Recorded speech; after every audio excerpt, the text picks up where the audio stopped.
15వ తారీఖు రోజు తెల్లవారుజామున బ్రాహ్మీ ముహూర్తంలో 3 గంటల తర్వాత నిద్రలేసి సూర్యుడు పొద్దు ఒడిసి పొలిమేర మీద పడకన్నా ముందే తలస్నానం చేసుకొని మీ ఇంట్లో దీపం వెలిగించుకొని దండం పెట్టి సమీపంలో ఏదైనా శివాలయం ఉంటే శివాలయానికి వెళ్ళి దండం పెట్టుకోండి. అక్కడి నుంచి మీ వ్రతం స్టార్ట్ అవుతుంది. సాధ్యమైనంత వరకు ఉపవాసం ఉండండి.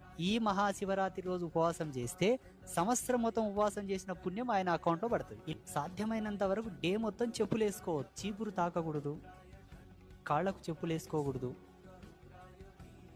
ఎంగిలి గిన్నెలు ఎంగిలి అంట్లు తోమడం లాంటి పని చేయకండి. ఎన్నైనా నాకు తీసి పక్కన పడేయండి. మరుసటి రోజు రుద్దుకోండి.